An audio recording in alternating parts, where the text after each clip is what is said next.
Hello students, हम class 9 का chapter 6 कर रहे हैं जिसका नाम है लाइंस एंड एंगल्स। ओके, आज हम इसकी एक्सरसाइज 6.2 कंप्लीट कर लेंगे। इसके फर्स्ट, सेकंड और थर्ड क्वेश्चन हमने कल की वीडियो में कंप्लीट कर लिए थे। अगर आपको वो समझने हैं, देखने हैं तो आप कल वाली वीडियो देख सकते हैं। और उससे लास्ट वीडियो में हमने इस एक्सरसाइज का कंप्लीट इंट्रोडक्शन पार्ट किया था। तो एक्सरसाइज पूरी समझने के लिए आपको वो इंट्रोडक्शन पार्ट देखना बहुत ज़रूरी है।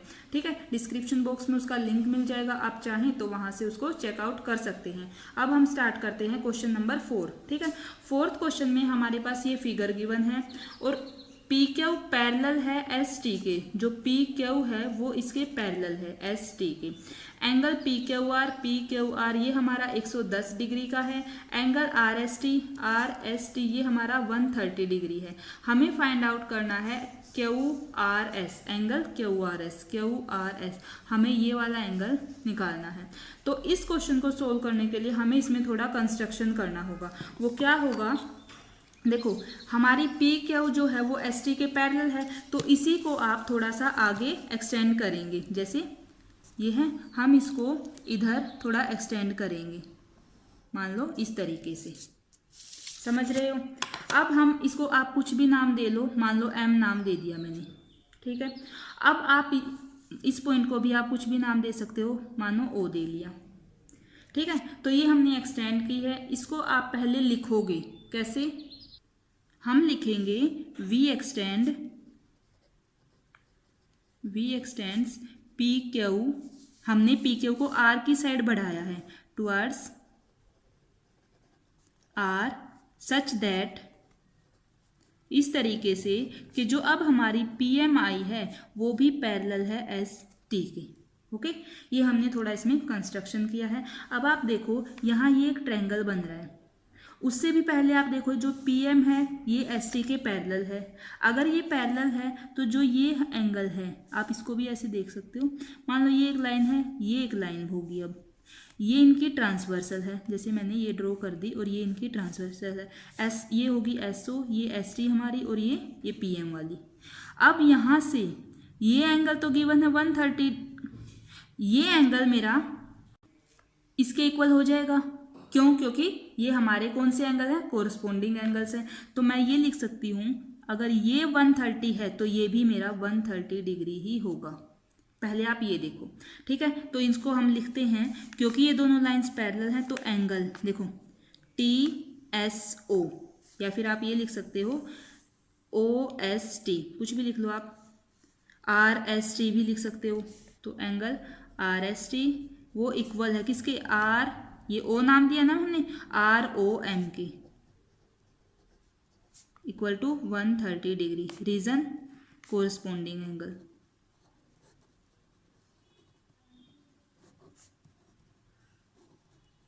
समझ रहे हो?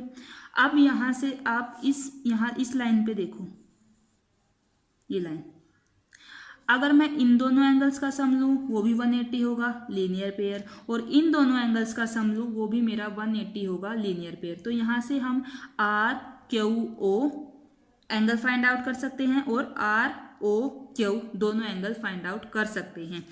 तो देखो हम लिखेंगे angle P Q R plus angle कौन सा? R Q O is equal to 180 degree. क्यों? क्योंकि रीजन दोगे लीनियर पेयर। समझ रहे हो? तो यहां से पहले आप इस एंगल को फाइंड आउट कर लो। ये है एंगल, ये तो मेरा 110 है, plus angle R Q O is equal to 180 degree. यहाँ से मेरा एंगल आर क्यू ओ आ गया है 180 माइनस 110 डिग्री, ये आ गया 70 डिग्री। तो मैं इसको लिख सकती हूँ, ये मेरा 70 डिग्री है। समझ रहे हो? नेक्स्ट इधर वाला ये फाइंड आउट करते हैं। तो हम लिखते हैं angle R O M plus angle ये इधर वाला क्यू ओ आर, या फिर आर ओ क्यू, वो भी 180 degree. Reason same, linear pair. ये मेरे पास 130 का है, प्लस ये मुझे फाइंड आउट करना है तो हमारे पास आर ओ क्यू एंगल जो है वो आ गया है 180 माइनस 130 दैट इज़ 50 डिग्री। ये आ गया। मैं इसको लिख सकती हूँ, ये मेरे पास 50 है। मुझे फाइंड आउट ये करना था। ये पूरा मेरा एक ट्रायंगल है, ट्रायंगल के तीनों एंगल्स का सम कितना होता है 180 डिग्री। तो 70 plus 50 plus angle Q R S is equal to 180 degree. तो यहाँ से आप इसको एंगल आर को आप फाइंड आउट कर सकते हैं। तो हम क्या लिखेंगे, हमने ट्रायंगल्स के तीनों एंगल लिख दिया। आप यहाँ लिख सकते हो reason sum of the angles of a triangle, ठीक है, वो 180 होता है। ये मेरे पास ये वाला एंगल है 70 डिग्री, ये वाला एंगल है 50 डिग्री। ये मुझे फाइंड आउट करना है Q R S is equal to 180 degree. Okay, तो 70 प्लस 50 कितना हो गया 120 degree plus angle Q R S is equal to 180 degree. Angle Q R S is equal to 180 degree minus 120 degree. तो हमारा angle Q R S कितना आ गया 60 degree. यही हमारा आंसर हो जाएगा। ओके, आई होप ये क्वेश्चन आपको अच्छे से समझ में आ गया होगा। क्वेश्चन बहुत आसान था। आपको क्या है, बस थ्योरम और जो मैंने इंट्रोडक्शन पार्ट अगर आपका क्लियर है तो आपको इन क्वेश्चंस में बिल्कुल भी प्रॉब्लम नहीं आएगी। ओके, अब करते हैं क्वेश्चन नंबर 5। फिफ्थ क्वेश्चन में गिवन है ए बी पैरेलल है सी डी के, एंगल ए पी क्यू ये वाला 50 डिग्री है। एंगल पी आर डी ये है 127 डिग्री। हमें निकालना है एंगल एक्स और वाई। एक मिनट, ये हमारा एक्स है, ये वाई है, ये हमें फाइंड आउट करने हैं। अब आप देखो जो एंगल एक्स है, अगर मैं, ये मेरी ए बी होगी और ये मेरी सी डी हो गई। अगर मैं सिर्फ इस पी क्यू को लूँ, ठीक है, तो मेरा क्या ये एंगल इसके इक्वल हो जाएगा ना, क्योंकि ये कौन से हैं अल्टरनेट इंटीरियर एंगल्स हैं जो कि इक्वल होंगे। क्यों इक्वल होंगे, क्योंकि हमारी ए बी वो पैरेलल है सी और डी के। तो ये तो मेरा 50 है और यही तो मेरा एक्स है, तो एक्स भी मेरा 50 हो जाएगा।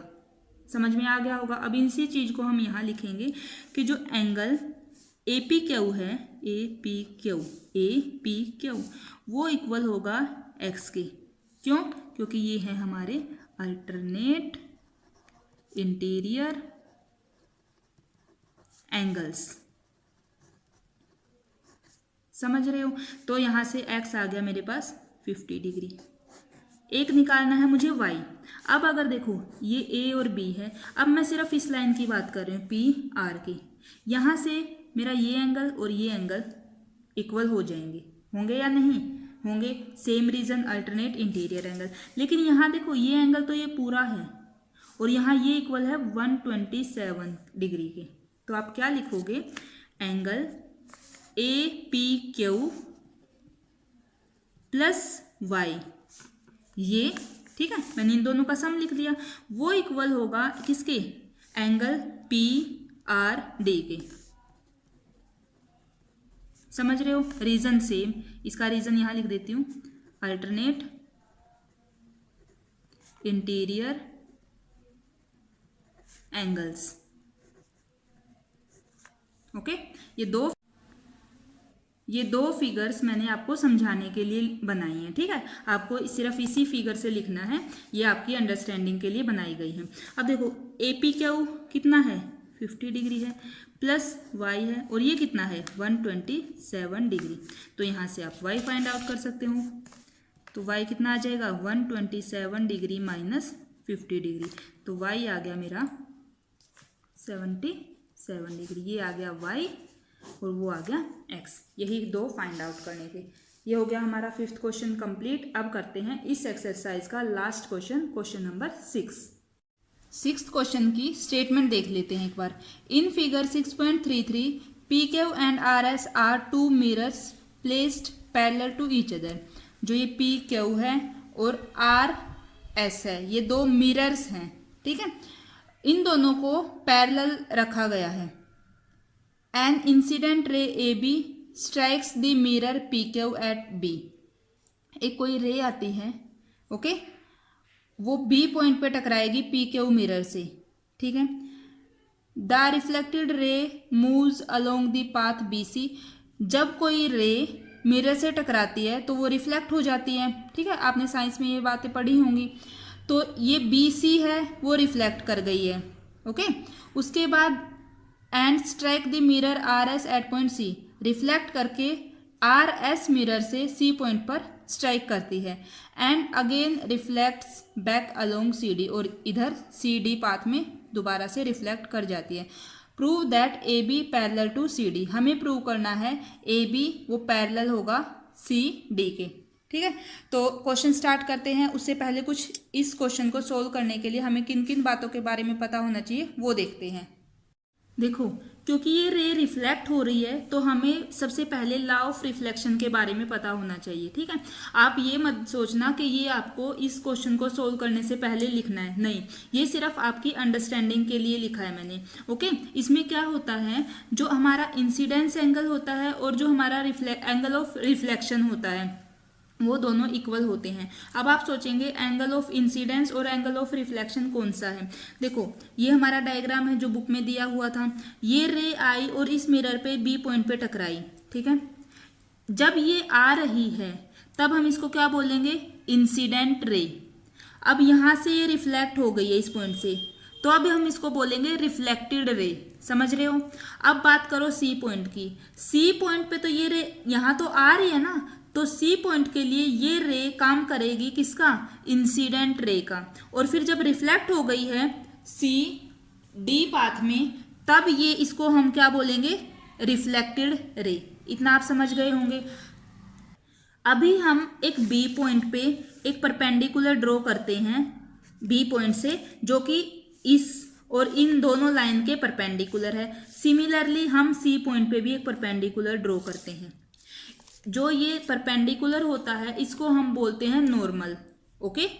इन लॉ ऑफ रिफ्लेक्शन इसको नॉर्मल बोलेंगे। और जो ये नॉर्मल है, मान लो ये बी एम था, सी एन रख दिया मैंने, ठीक है, ये नाम रख दिया हमने।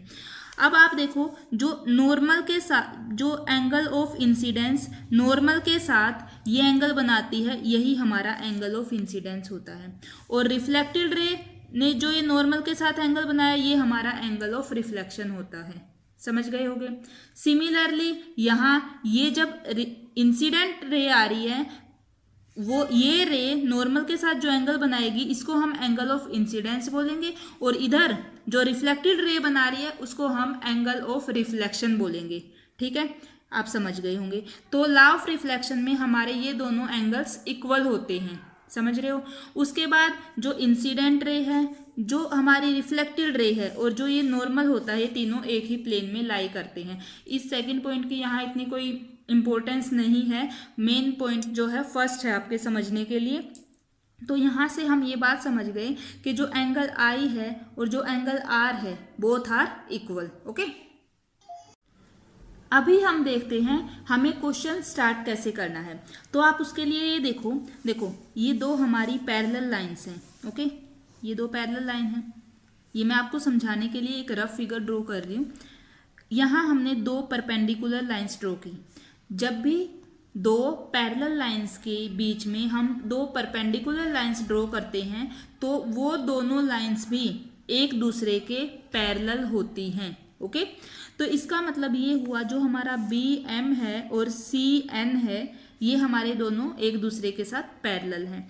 ये पैरेलल हैं, और जो ये रे है ना, आप ध्यान से देखो, बी और सी, ये इनके लिए अब आप फिगर को ऐसे लेके चलो, मान लो, इसीलिए मैंने आपको ड्रॉ करके बताया। मान लो ये ऐसे है।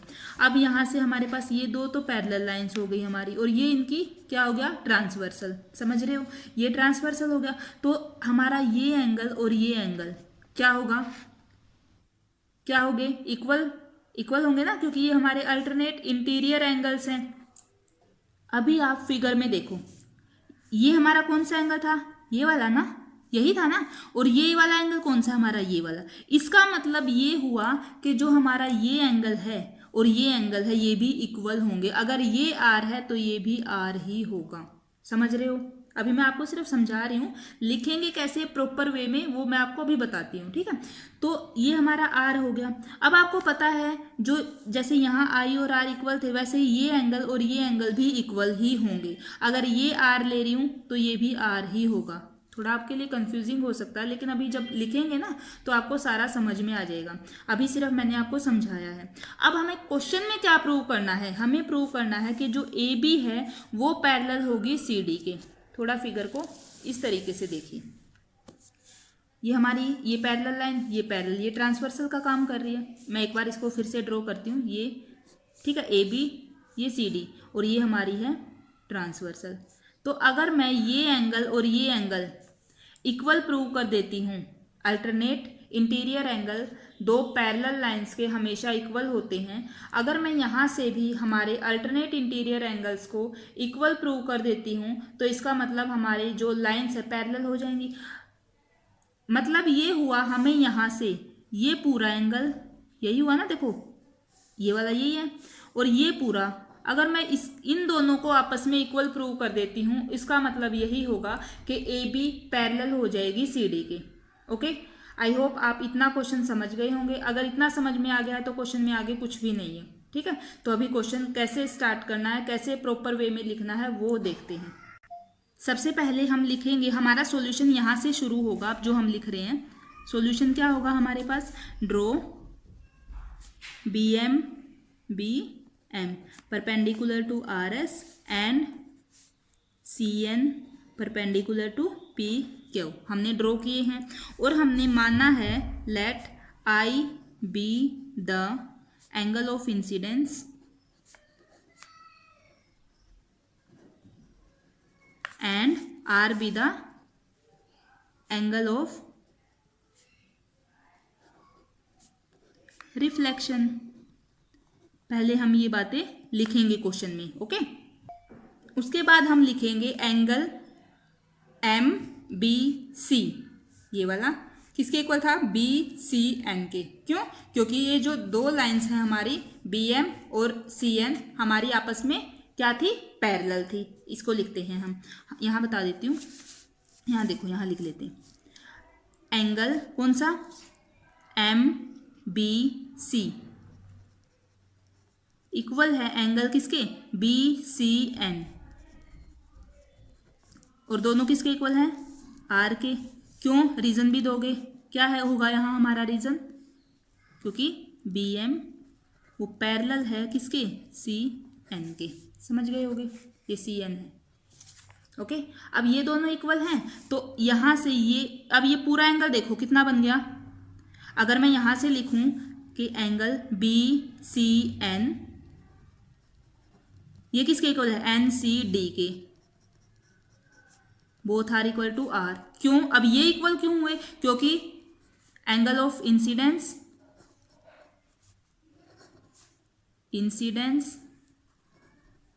इक्वल होता है एंगल ऑफ रिफ्लेक्शन के। समझ गए,